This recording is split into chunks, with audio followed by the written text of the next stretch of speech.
Let's move on. Well, PM Modi addressed earlier the India-Korea Business Symposium in Seoul today. He said the fundamentals of the Indian economy are sound and that the nation is on the way to becoming a $5 trillion economy soon. He added that India is now a more open economy and that it has attracted $250 billion worth of foreign direct investment in the last 4 years.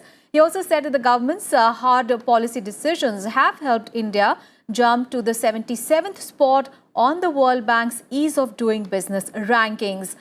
At the Business Forum, the PM also launched India-Korea Startup Hub, which will provide a hub for the South Koreans and Indians to freely communicate. While we work for realizing the Indian dream, we seek like-minded partners. And among them, we see South Korea is truly natural partner. India-Korea business relations have come a long way in past decade and especially closer in the last few years.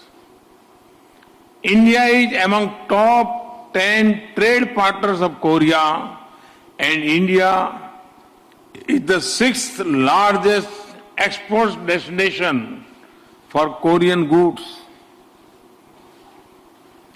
Our trade volume has reached $21.5 billion for the calendar year 2018 to become a $5 trillion economy in the near future. No other large economy in the world is growing at over 7% year after year. Hard policy decisions, such as the introduction of goods and service tax, have been taken. In the last 4 years, we have jumped 65 places in the World Bank's Ease of Doing Business ranking to 77th.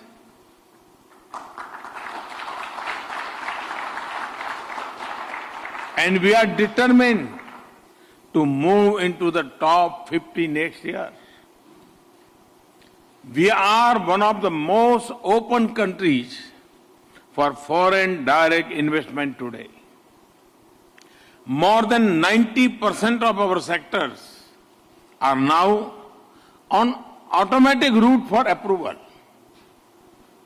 As a result of this and the confidence in India, we have received FDI worth over $250 billion over the past 4 years.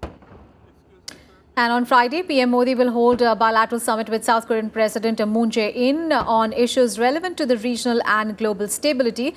The two countries will also seek to enhance cooperation in diverse areas, including trade and investment. The visit will strengthen special strategic partnership with South Korea and add dynamism to India's Look East policy. And at the end of his visit, PM Modi will be presented the Seoul Peace Prize by an independent foundation for his role in enriching relations between the Asian nations and charting a new path in maintaining Asia-Pacific trade and power balance.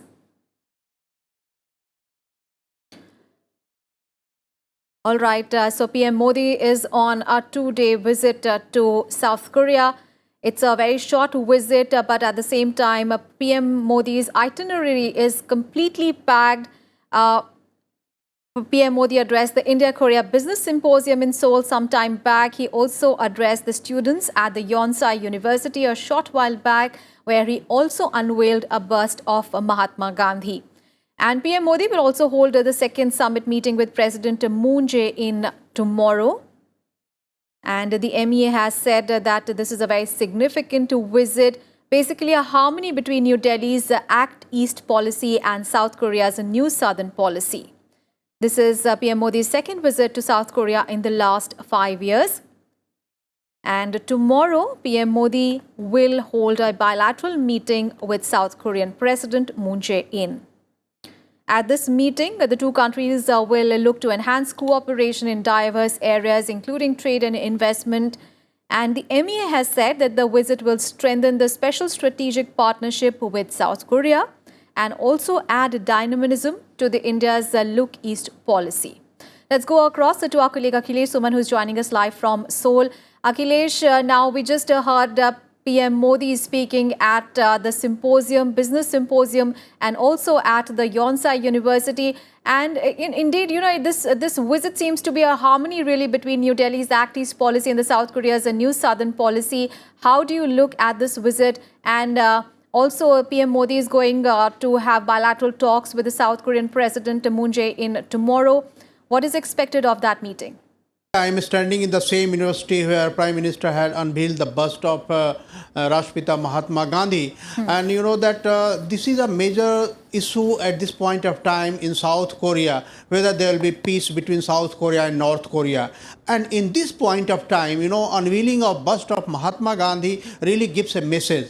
And when Prime Minister of India is here, he is also trying to, Akhilesh, sorry to interrupt you here, but even as we are speaking, even as you speak, these are the live visuals that we are getting from the Yonsei University, where PM Modi has just unveiled a statue, a bust of Mahatma Gandhi, the father of the nation. Let's go back to Akhilesh.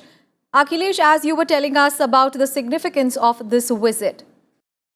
Yes, that is why I am telling that, you know, peace talk between South Korea and North Korea to resume. And, you know, US President Donald Trump wants to talk to North Korean President within next week. So in this situation, you know, Mahatma Gandhi's bust unveiling is giving a message to the Korean Peninsula that the message of non-violence is important and you can achieve peace in the atmosphere of non-violence. And you know that there are tension between South and North Korea is really immense that impedes the lives of people in both the countries. And in this point of time, Prime Minister Narendra Modi is here. So this is really very significant that he wants to tell that see how India can, you know, give the message of peace to the people in Korean Peninsula. But other than that, you know, that Korean people, South Korean people and North Korean people also have a relationship with India, and they want that India should, you know, help in whatever possible way so that peace can be established and this region can also be nuclear free. So this is how India interacts with South Koreans and also through our diplomatic channel to the North Koreans.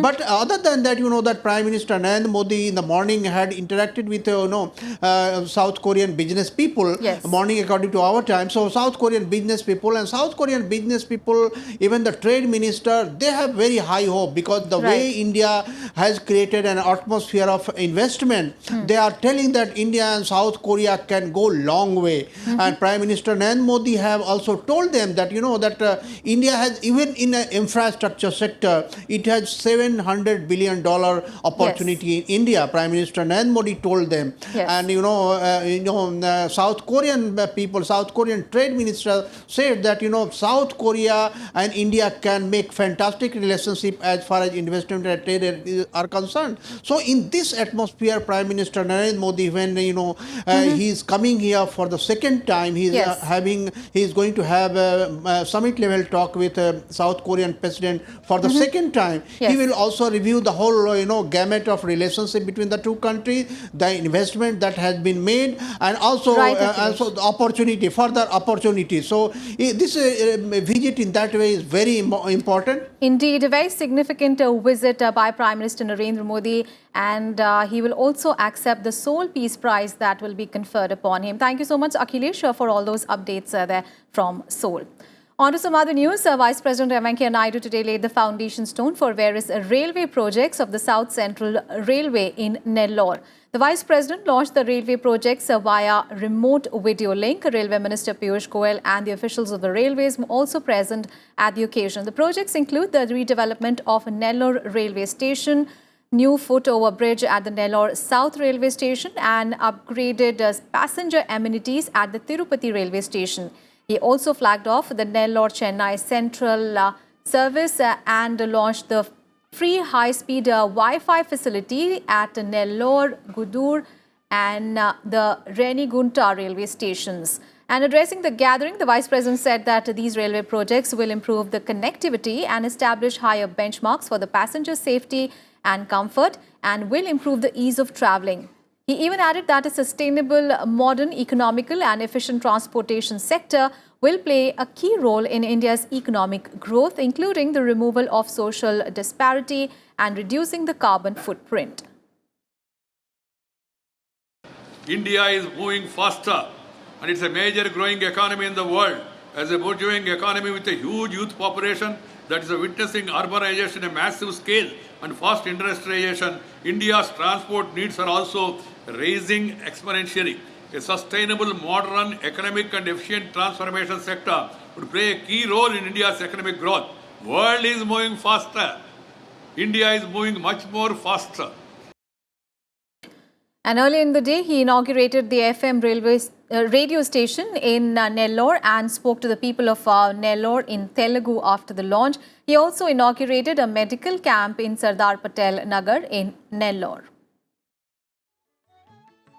And in a first, Indian Army Chief General Bipin Rawat today flew in CA Tejas at the Aero India 2019 air show being held on the outskirts of Bengaluru. Tejas, India's indigenous light combat aircraft carrying General Rawat, flew in the skies above the Air Force Station.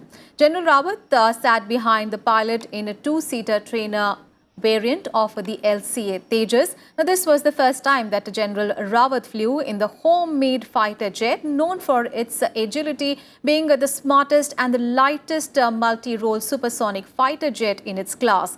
India's light combat aircraft Tejas has received the final operational clearance from the military aviation regulator for induction into the Indian Air Force as a weaponized fighter jet. The Aero India, remember, 2019 began on Wednesday. And India on Wednesday urged the International Court of Justice at Hague to annul Kulbhushan Jadhav's death sentence and ensure his safe passage to India. Making the final submission in the ICJ on the third day of the hearing, Deepak Mittal, the Joint Secretary in the Ministry of External Affairs, requested the ICJ judges to direct a trial under normal laws before civilian courts with the full consular access to Kulbhushan Jadhav. India requested the top UN court to declare that Pakistan acted in breach of Article 36 of the Vienna Convention and failed to inform Jadhav of his rights and also decline consular access to him. India also strongly objected to the abusive language used by Pakistan's counsel in the Jadhav case at the ICJ, urging the UN court to draw a red line. Now, Pakistan will also get 90 minutes to respond to India's arguments today. The ICJ is expected to deliver its verdict in the summer of this year. And that is the wrap on this edition of Midday News. Thanks for watching.